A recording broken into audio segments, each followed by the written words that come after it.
Salut chers amis, j'espère que vous allez très bien. Aujourd'hui ensemble, on va partager un thème très très intéressant. Aujourd'hui, j'étais en train de me promener dans la... En fait, dehors là, l'histoire d'échanger un peu d'air et tout et tout et tout et tout. Jusqu'à ce que j'ai rencontré un ami russe avec qui on échangeait, on parlait de tout et de rien, de n'importe quoi en fait. À un moment donné, il m'a montré certaines photos. Moi, je suis un homme à la base qui est très fier de lui-même, donc qui a une propre fierté du soi. Je ne sais pas si vous me comprenez un peu. J'ai cette, je sais pas, j'ai mon côté là que je veux pas dire que c'est de l'orgueil, mais je suis un peu fier de moi en fait. Quand je marche dans la rue, je dégage cette confiance, cette assurance où j'occupe l'espace qui est la mienne et les gens me le disent chaque fois en fait. Donc, exemple laquelle je vous le dis encore ici, qu'ils constatent que comment je marche avec beaucoup de confiance et tout et tout et tout et tout. Je dégage une bonne énergie. Voilà. Donc, le gars m'a présenté cette photo et vidéo là. Ça m'a vraiment déstabilisé sur le temps. Parce que, étant une personne qui a sa propre fierté, et quand on causait, on parlait de tout et de rien, on se taquinait et tout et tout et tout. Mais quand j'ai vu les vidéos dont je parle, c'était vraiment pas... Même si tu étais une personne de ma race, c'est-à-dire noire, tu devais tellement te sentir très mal à l'instant. Tu devais vraiment te sentir mal. Du coup, je ne savais pas vraiment quoi faire. Et c'était une vidéo des filles noires, des Africaines. Parmi lesquelles il y a certains que je connais personnellement, que je connais vraiment, qu'on se côtoie et tout et tout. J'étais vraiment choqué. On parlait de partout. On parlait des filles partout, un peu partout ici, dans cette ville, dans cette université ici, dans les universités ici, qui font du partout, de gauche à droite, pour gagner leur vie, au fait. Qui font de la prostitution, je vais dire ça comme ça. Avec 4, 5, 6 hommes à la fois. Les Russes qui le font. Les hommes russes qui le font avec elles. Et moi, quand j'ai vu ça, ça m'a vraiment, vraiment fait mal. Je me suis dit, en tant qu'Africain, je ne peux pas laisser ça comme ça. En tant qu'Africain, je ne peux pas laisser ça comme ça. Je ne peux pas laisser ces choses-là. En fait. Je ne peux pas laisser voir mes soeurs toujours dans cette même situation-ci. Et je fais cette vidéo, sincèrement, pour dire à mes soeurs que vous savez déjà vous-même que la vie que vous faites là n'est pas bonne. Vous savez pertinemment, au plus profond de vous, que la vie que vous faites là n'est pas bonne. Je peux comprendre à un moment donné que c'est difficile, il n'y a pas de... Je sais pas, il n'y a pas plus d'opportunités pour les filles et tout et tout et tout. Mais s'il vous plaît, travaillez. Cherchez à gagner votre pain par votre sueur comme ça.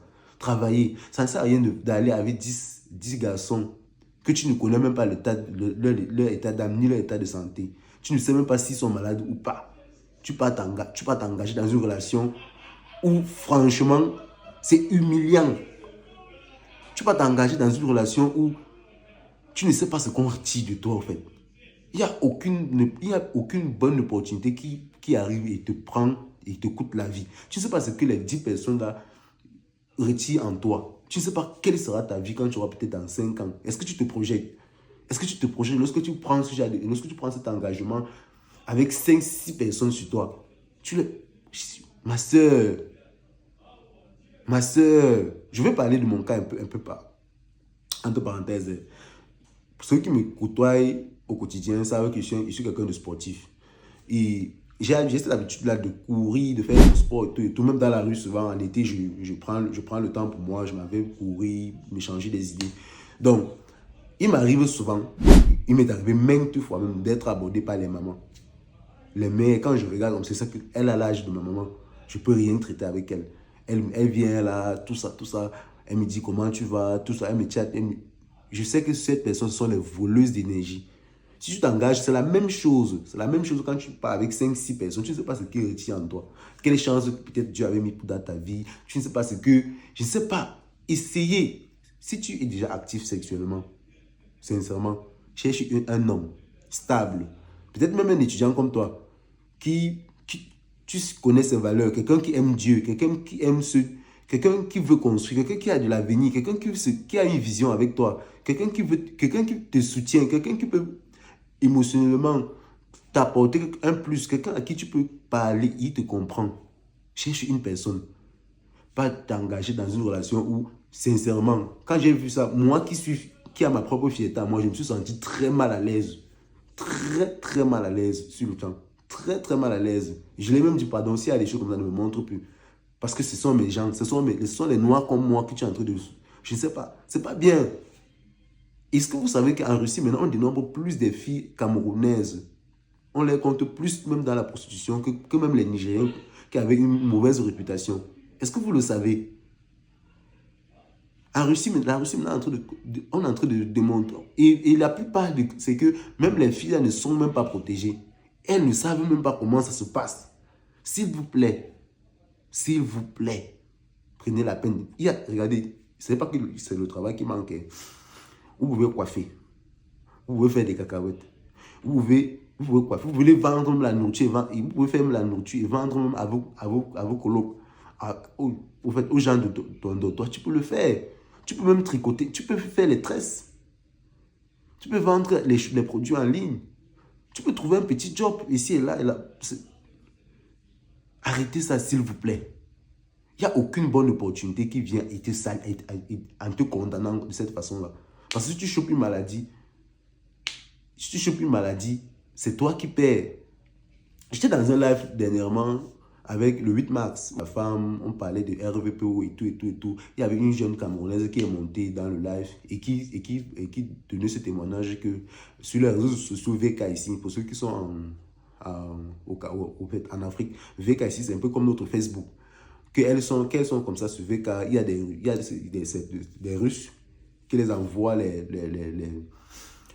invitations et tout, en leur promettant beaucoup plus d'argent. Si eux, ils passaient juste une nuitée ensemble et tout.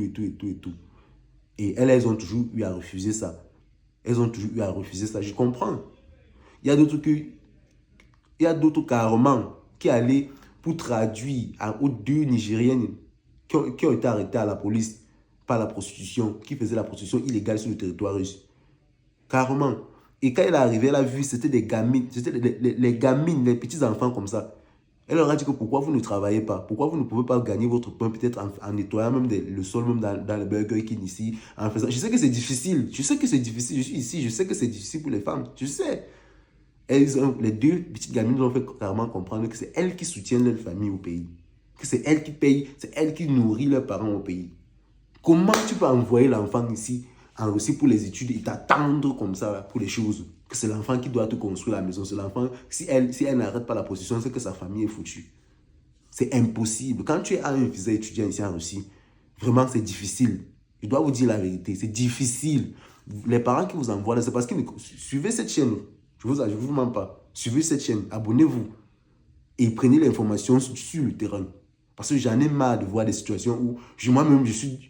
Mais je suis quand même un humain. Il y a des situations où quand je regarde, je dis que mais c'est quoi le problème? L'enfant est venu ici, c'est pour fréquenter. En venant, on avait dit visa étudiant, pas visa travailleur. Donc, quand elle vient là, c'est pour aller à l'école. C'est pour aller à l'école. S'il vous plaît. Et les parents aussi qui mettent la pression sur l'enfant. L'enfant est venu, c'est pour étudier. C'est pas pour t'envoyer l'argent au pays, comme tu es en train de croire là. Ce que j'ai vu là, c'est horrible. Et après, quelques temps, l'enfant est gâté, traumatisé, déprimé. Parce qu'elle veut assouvir les besoins de ses parents au pays. À un moment donné, soyons conscients. Soit tu envoies l'enfant pour travailler, soit tu dis qu'il va faire la prostitution directement. Je parle là des filles. Je ne peux même pas parler des garçons maintenant. Je parle uniquement pour des filles. Parce que les filles, c'est très grave. S'il vous plaît, arrêtons ça à un moment donné. Je comprends, chers parents africains, lorsque vous envoyez vos filles ici, sincèrement, surtout ici en médecine, où les études sont un peu plus coûteuses, rassurez-vous que vous avez vraiment les moyens mis à la disposition pour cet enfant, le minimum. Au moins, ce qui pèse la scolarité, même s'il mange que le pain avec le sucre pour dormir, que tu as fait ta part là-bas au pays. Ce n'est pas qu'elle vienne ici prendre les partous de gauche à droite pour pouvoir s'en sortir. J'espère que mon message a été transmis. Sincèrement, j'ai été glacé tout à l'heure. J'ai été glacé, franchement. Arrêtons ça à un moment donné. Arrêtons. Je t'ai montré, toi, la fille qui m'écoute, je t'ai montré les choses, les travaux que tu peux faire. Ce n'est pas le seul chemin. Ne vois pas que parce que l'autre a l'iPhone 15 Pro Max, ou que l'autre a porté la dernière perruque brésilienne, ou que l'autre a une chaussure ou un vêtement. Ce n'est pas ça. Tes parents t'ont envoyé pour venir fréquenter. Fais ton école. Fais ton école et tu rentres chez toi. Fais ton école et tu rentres chez toi. On en a marre de tout ça. Fais ton école et tu rentres chez toi. Si tu veux, après, tu trouves ton travail. Je ne suis pas un coach où je vais te dire quoi faire. Trouve ton travail, mais quand c'est négatif, ça m'énerve. Fais ton école et tu rentres chez toi. Simple. Ce n'est pas parce que l'autre a un dernier téléphone que tu veux forcément. Ce n'est pas ton temps. Tu ne sais pas comment. Tu ne sais pas ce qu'elle fait pour avoir ça. Tu ne sais pas ce qu'elle fait dans sa vie pour avoir ça. Fais ce que tu as fait. Fais ce pourquoi tu as été appelé ici en Russie. C'est pour les études, fais tes études. Oui, après les études, tu peux avoir tes petites sorties, mais que tout soit contrôlé. Parce que vraiment, ça part de trop. Ça part de trop. C'est de trop. Chers parents, c'est de trop. Chers amis, c'est de trop. Ce que j'ai vu aujourd'hui, vraiment que ça s'arrête.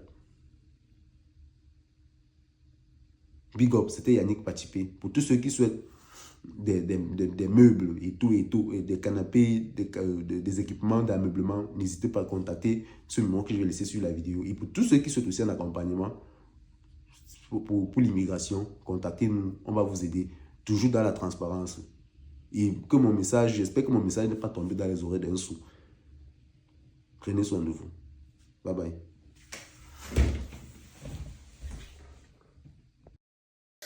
Comme vous allez voir ici, vous voyez souvent des chaises comme celui-ci. Justement, voici ça. Vous voyez souvent des chaises dans des offices, dans des bureaux, qu'on a plié et tout, et tout, et tout. Voici comment ça se passe. Voici comment ça se passe. Voilà tout l'équipement derrière qui permet de transformer tout ceci.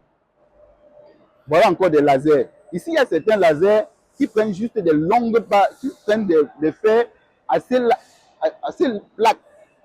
Pourquoi?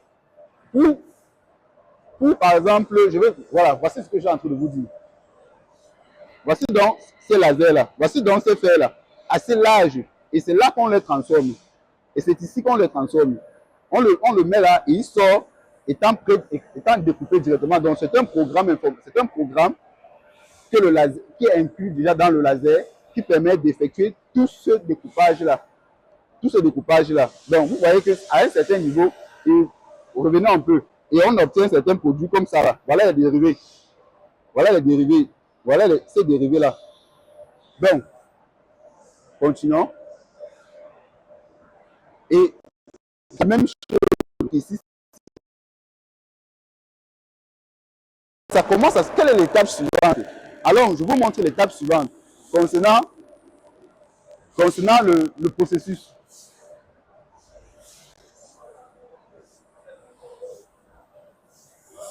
Concernant le processus, ça n'a pas changé. L'objectif n'a pas changé. De la même chose, vous voyez, lorsqu'on finit de nettoyer, de découper les fers comme ça, ils les amènent ici.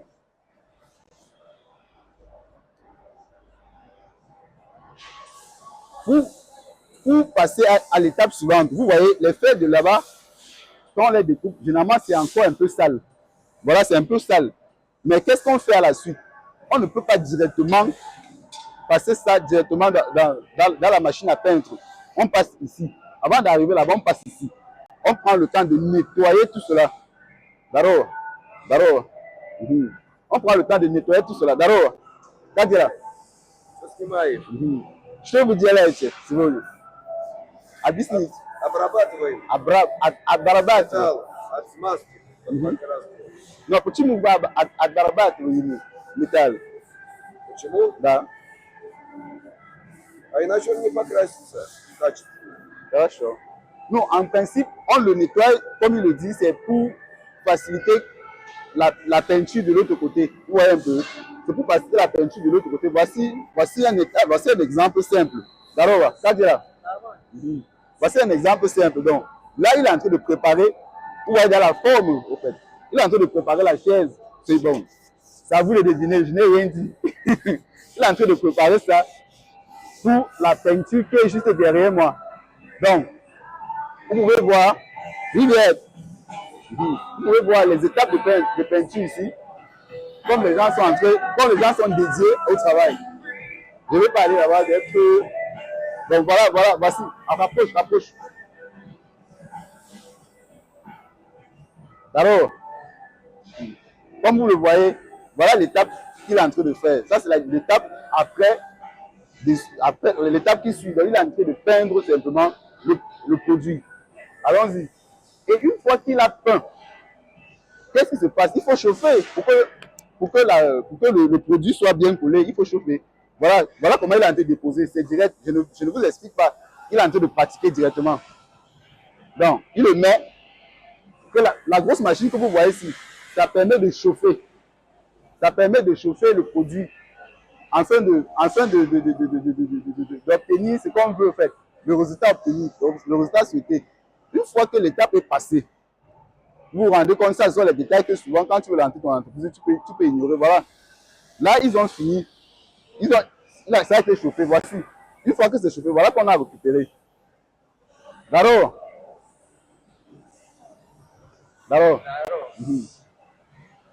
Kadia. Voilà, ça a été déjà chauffé. C'est ici déjà récupéré. Ça continue. Ну, что ты делаешь?